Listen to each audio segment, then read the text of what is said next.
Hello, everyone. Good evening. It's not just a coincidence that technology and its overwhelming presence in our lives has almost reduced the sense of skepticism that we see related to questions associated with faith and belief. There are empirical evidence also suggesting the same, that the preference chamber or echo chamber, as it is being often referred to, has almost made technology religious on its own. And that is the reason why uh, the difference of opinion or ideas and approaches, relationships, as we discuss habit knowledge, and the concept of the common good in digital age that is being talked again and again vis-a-vis the role of the state and the church. And that is the reason why we have a very, very interesting panel, and all of them are and have a lot of thought to share on this subject. So I'm going to begin with Venerable Thero. Is the influence of technology breaching the architecture of separation of church and state? Well, the Ceylon. Yes. As you know, I was born in Sri Lanka. I'm a Sri Lankan. My country is a Buddhist country. The population about 80% Buddhist, but Christians, Hindus, Muslims are also equally harmoniously they are living in my country. So we are not separate from each religion. So we are trying our level best to all these major four religions leaders. We are trying to live under one umbrella. That's why every month we have a society called Congress of Religion. So every month we invite cardinal from church, we invite Hindu monks and Hindu leaders, Muslim leaders, as well as Buddhist, top class Buddhist monks. So there is a harmony. So 20 years before, we didn't have any communication with each other. Buddhists lives within their own premises, Christian completely different, and Muslims are living different, and Hindus are living different. But within 21st century, we all get together and we discuss and we request our followers, don't hate any religion, because Buddha said, hatred never ceased by hatred, hatred ceased by love. Nahi verena verani sammanti the kudachanang, averena ch sammanti esa dhammo sanatuno. Wire से नहीं शांति होता है, बल्कि wire शांति से ही शांत होता है. ये भगवान बुद्ध का शब्द है. तो हम उनके शिष्य के नाते we love to follow the principles of my teacher. When you talk about integration, and I'm going to take that thread forward with Swapan Dasgupta. Mr. Dasgupta, you know, the development of cyberspace, the World Wide Web that we talk about, internet in our lives, the manner in which it has penetrated and impacted our culture, and equation with the state. How do you see it? Well, it's often quite intriguing that every generation sees its problems as being the most formidable and insurmountable of all of them. It's worth going back a little in history that perhaps earlier there were two big challenges which were perceived to religion and the established religions as we know it. The first was the printing press, and secondly was the tendency to translate various texts into the vernacular. Both were seen as the end of civilization as we know it, and caused, the very idea that it should reach out and be comprehended by larger amount of people is always perceived as a threat and always causes a bit of hiccups in the process. Now, the World Wide Web has resulted in a few sort of it has resulted in some choppiness. But what it has done basically, it has demolished a certain belief in the world that the natural progression was the end of religion Yes. and the advent of some sort of a secular cosmopolitanism, whereby religion would somehow be banished and brushed under the carpet. And this hasn't happened.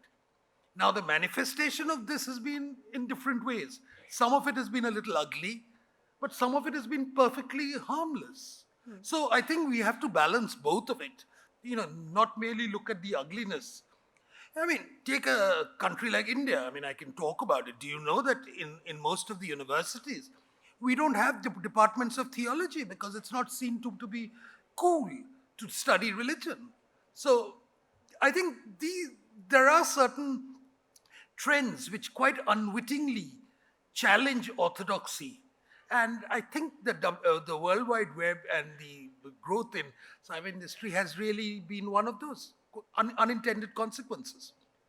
The religious mobilization that we talk about, which is happening in several countries, is it really impacting the sanctity of the constitution? Whose constitution? I mean, which constitution? Indian constitution? Indian constitution. Look, again,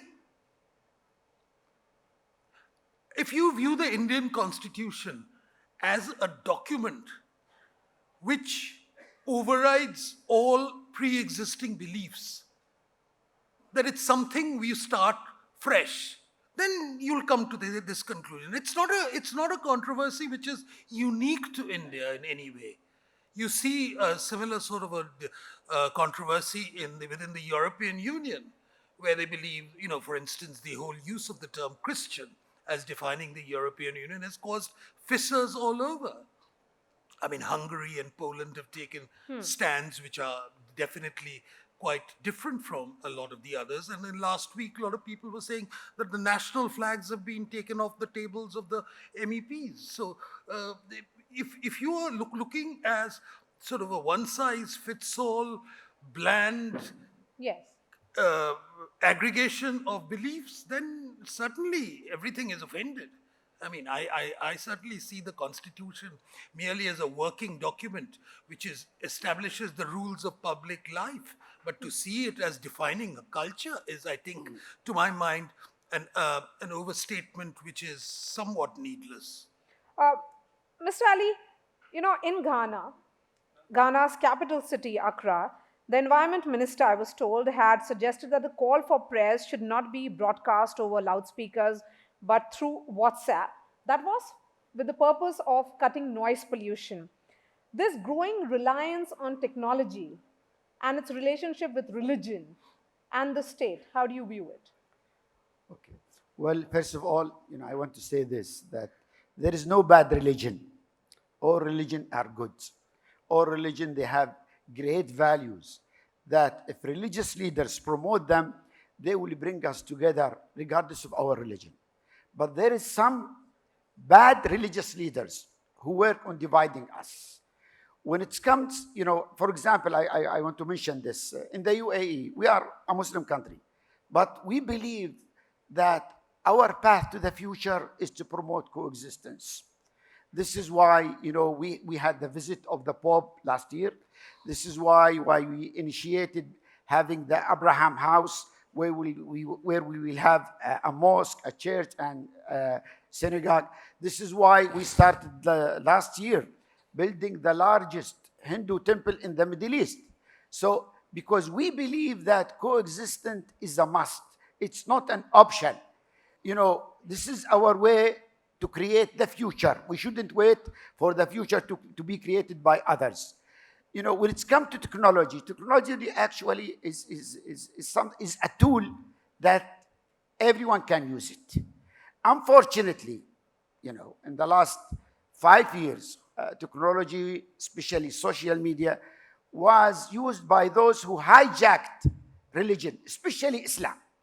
And they promote their ideology, and this is why we have these terrorist organizations. They promoted the narrative that divided us that support extremism worldwide. And this is why I think it's a tool that we can use it. The issue is this: all religious leaders, they have to have a narrative that should be convincing to the new generation, not convincing to themselves, or we will lose the new generation. So it's very important. We used to have what they call it the generation gap. Now we have the generation overlap. The new generation, they master the technology, better than us, better than the old generation. So it's very important to utilize technology because it's what the new generation are using.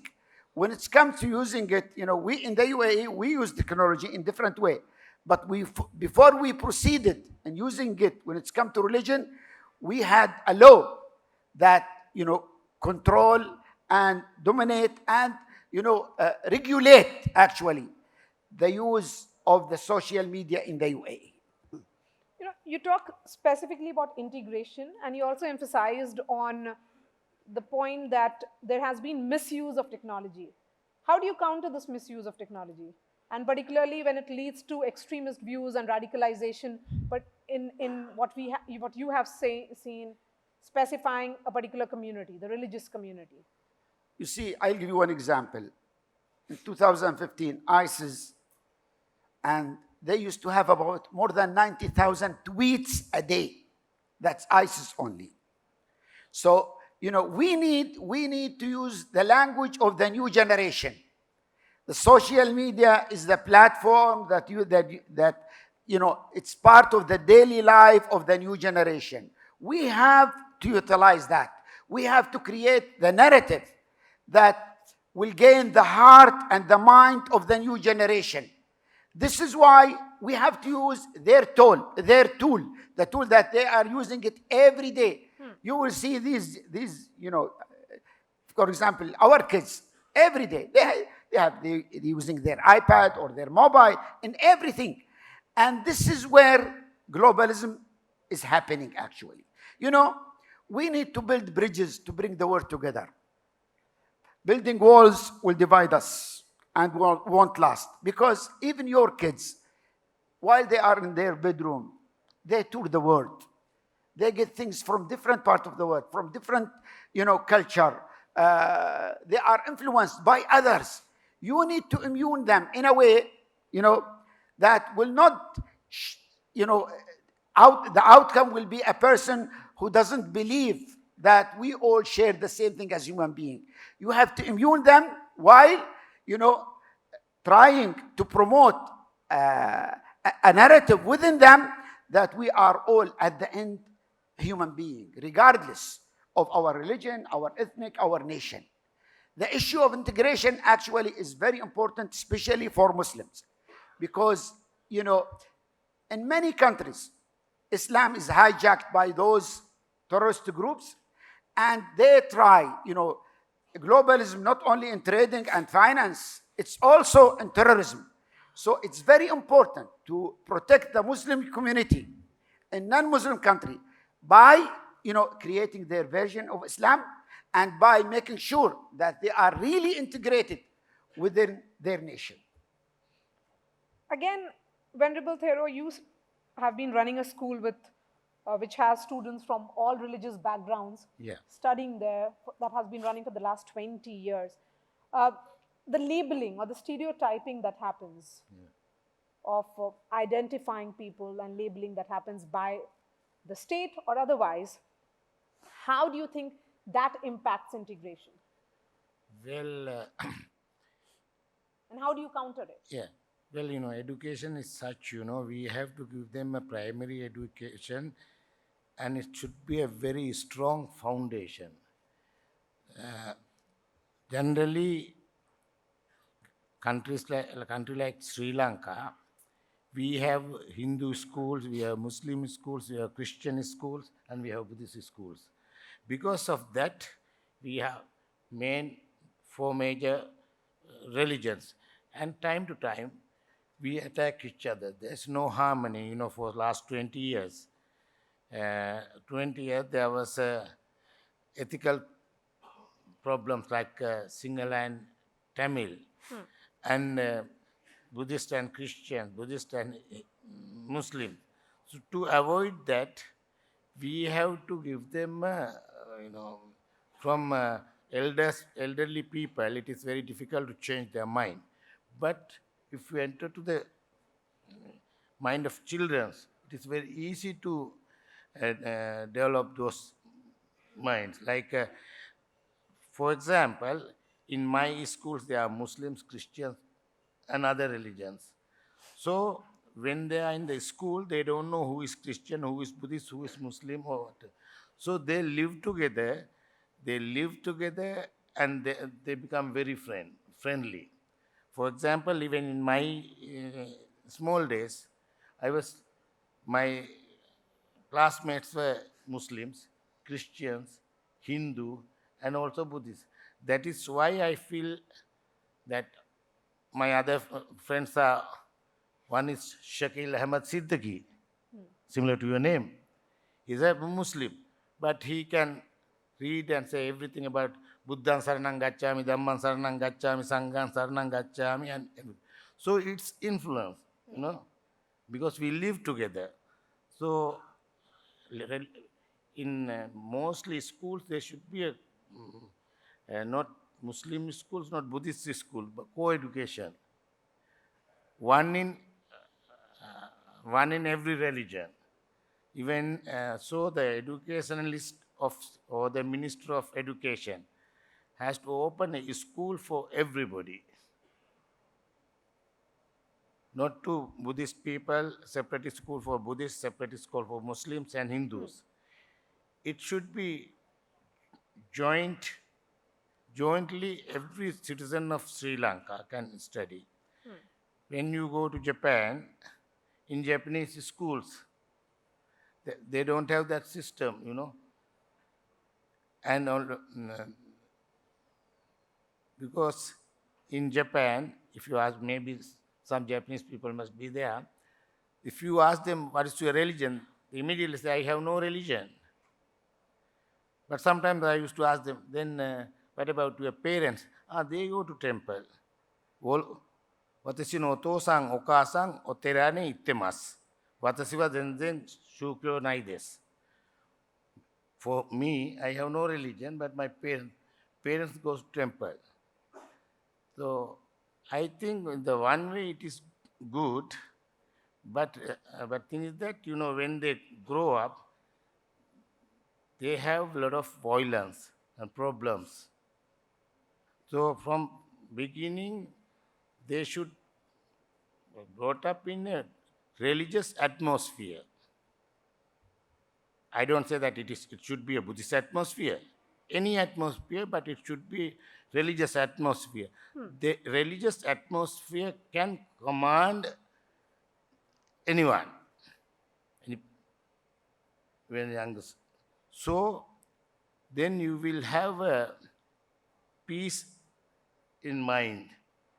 A lot of nowadays, a lot of educated people like engineers and others, they come to temple for meditation. They say no peace at all. They're full of, their mind is full of technology, and because they can't do anything without modern technology. But when they go home, they have a pain in mind.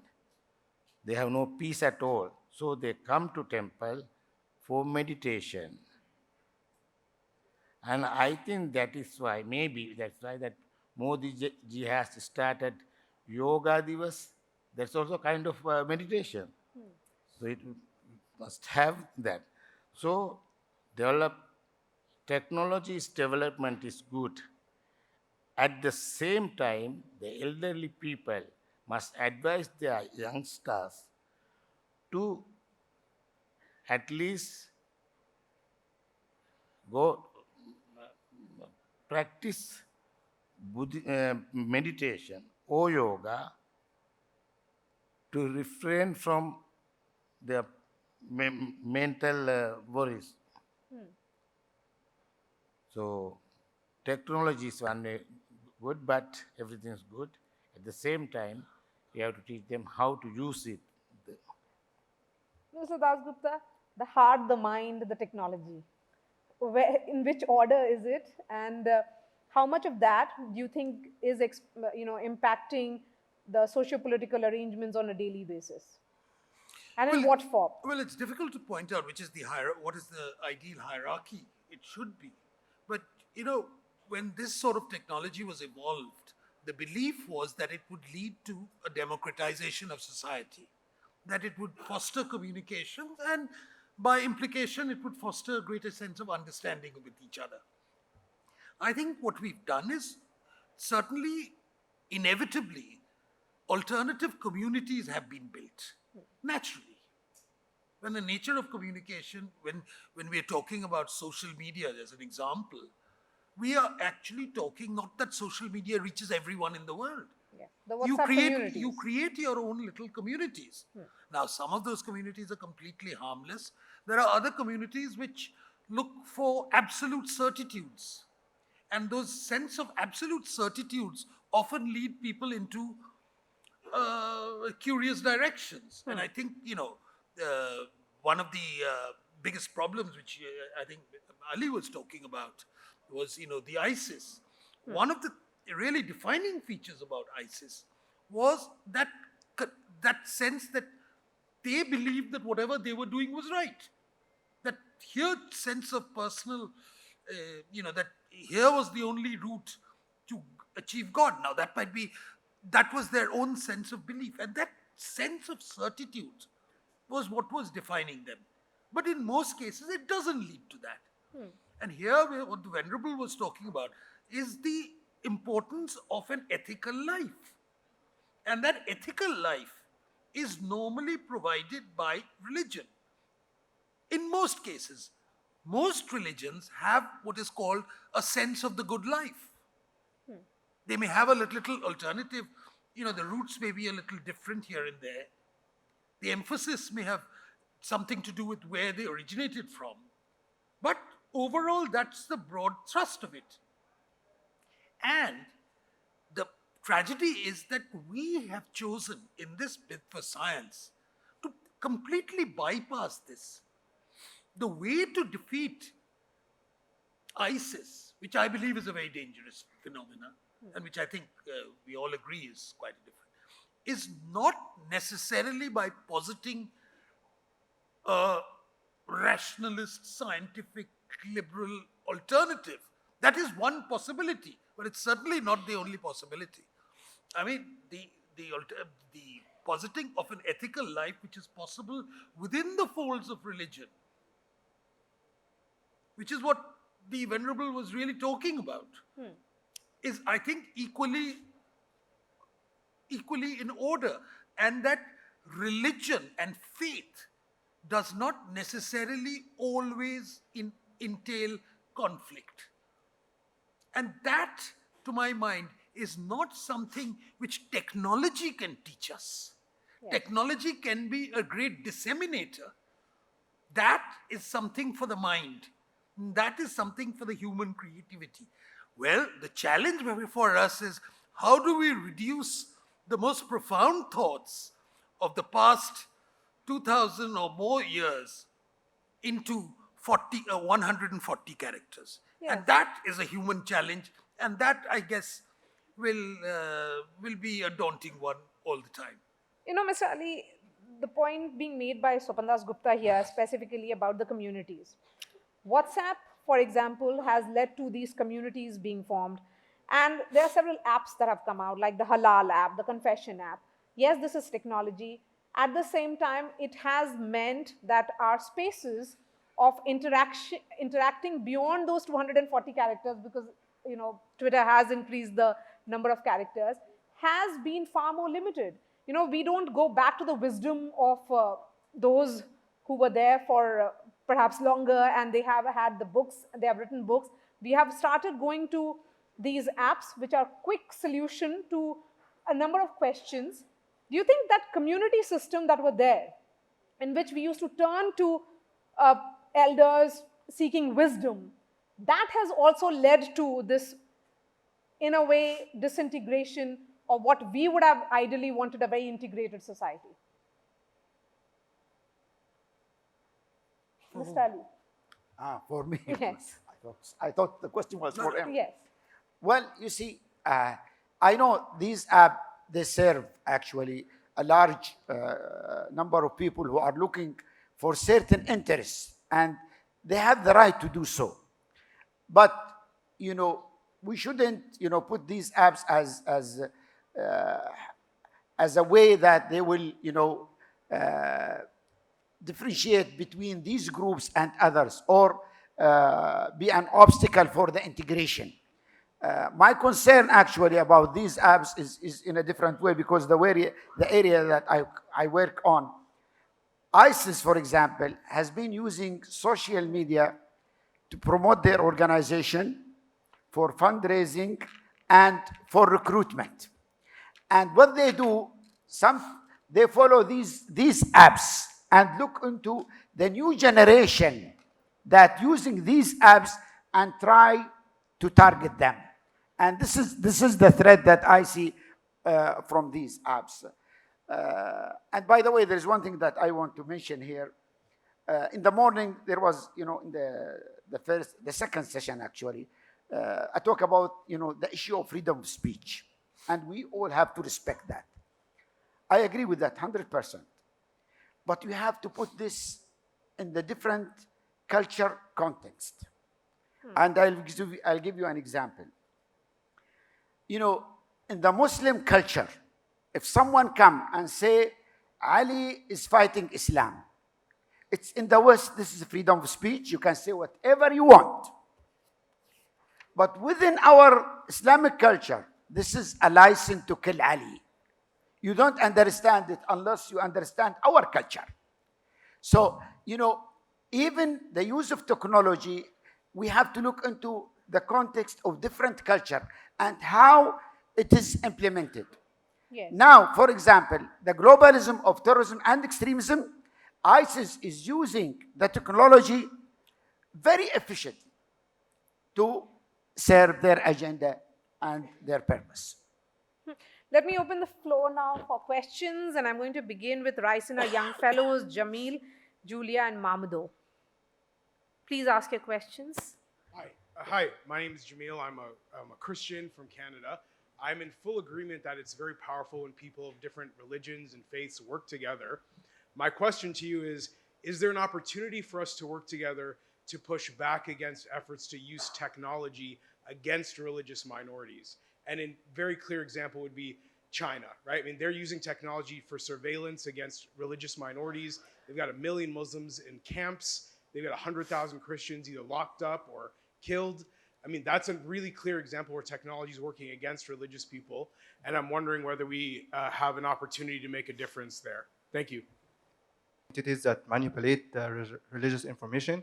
And I was going to ask about how governments, through technology, guarantees that the religious information that is published in the internet and social media will be informative and will not be under these manipulations of these certain entities without affecting the freedom of expression and without affecting their human rights.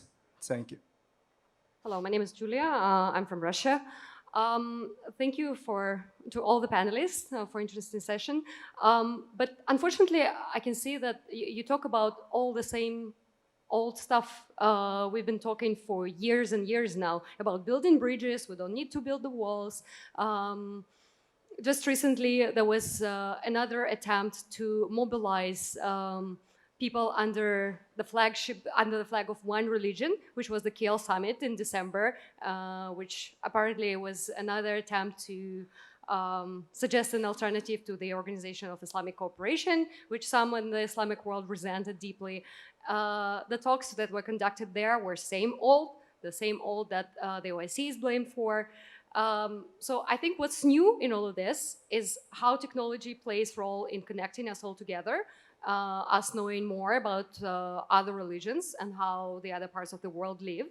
But that also has a negative side, which allows the governments to use factor of religion as a tool in politics, both in the domestic arena and in foreign policy. So my question was about what do your respective governments or you as representatives of religious institutions do at the institutional level to either prevent religion intervening into pragmatic decision making and manipulating people's consciousness, or if, and I suspect that some of you would probably disagree and say that religion should participate in one way or another in the political decision making, then how do you make sure that only the best principles are implemented, that for Buddhist communities that it's all based on mercy, for Muslims it's rahmat al-alamin, and that it's all being implemented properly? Thank you.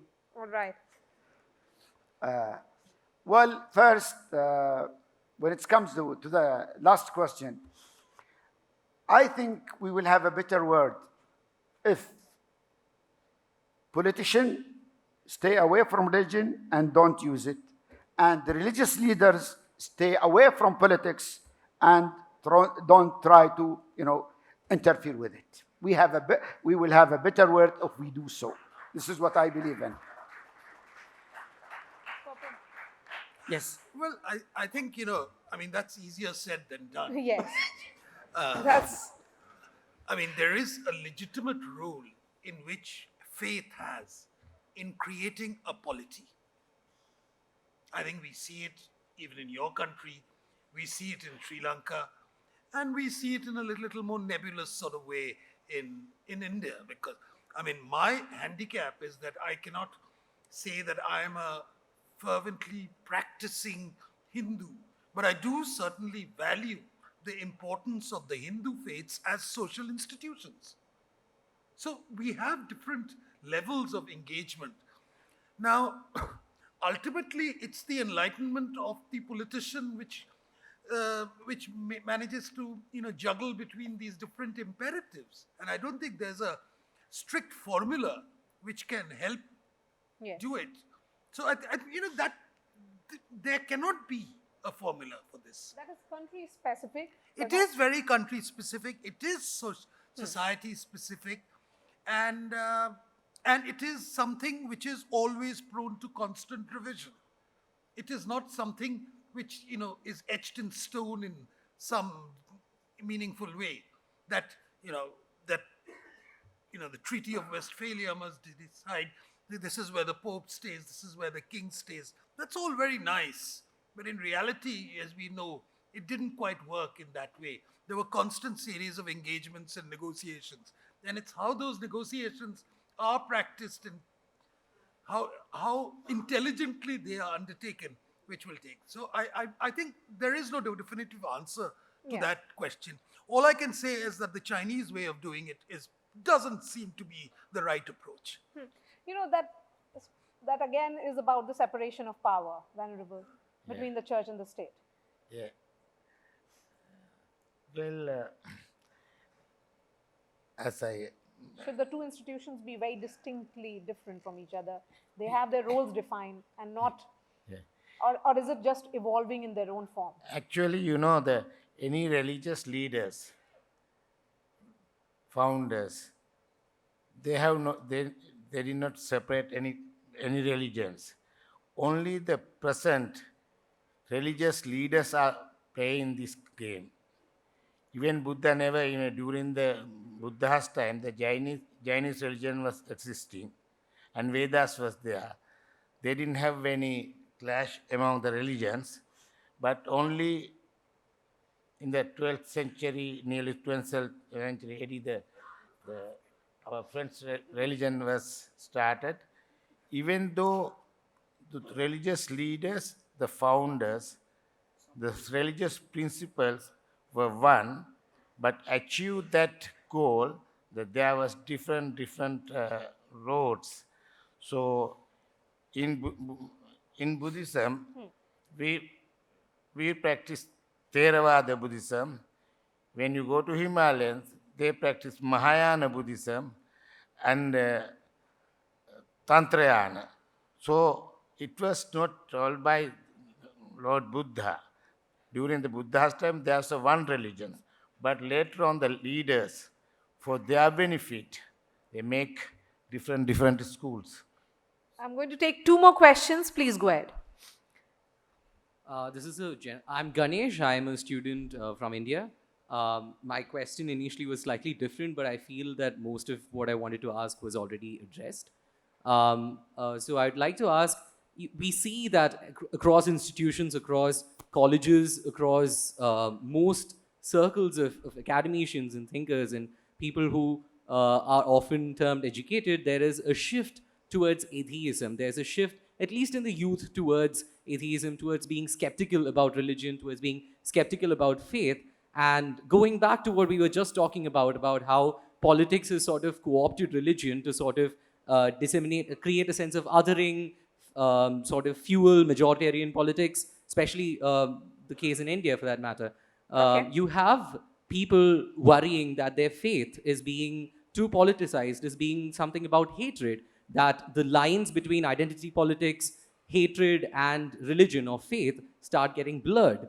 And what is your take on it? How do you use new technologies to save this? Sure. Another question quickly, and then I'll wrap this debate, please. Hi, my name is Himanshu Vajpayee, and I would like to ask Mr. Swapan Dasgupta. Sir, how would you view the use of technology to create a majority-minority divide in interfaith majority-minority divide in countries, or in, be it region specific like Shia-Sunni divide or Buddha or non-Buddha divide in different countries? Okay, so we have really come to the end of this discussion, and I'm going to ask all the panelists for 20 seconds each you have to sum up the questions and come up with your answers, please. Beginning with you. Okay. Yes. There was a specific question asked on me. No, I don't recognize the majority minority. There are people who have different points of view, etc. The moment you start with this majority minority divide, you create the problems. And I think the problem is really one of your own imagination in a lot of ways, at least your own formulation. Just as I think there is no basis to support the belief that most young people are into atheism. That might certainly be a trend in Europe, but it's certainly not a trend in large parts of the world. Yes, that idea of binaries, is it still there, or are we exaggerating it? It's the idea of binaries is something which is very, very, it's not something which we have in India, but it's really a form of black and white approach which has suddenly been, I think, if I might say, this is very much a Western concept which has somehow been put into in India with rather disastrous consequences. Okay. I think that all communities are facing a challenge of identity. And I believe that the way out is to promote the inclusive citizenship, where all citizens, they have the same right, the same duties.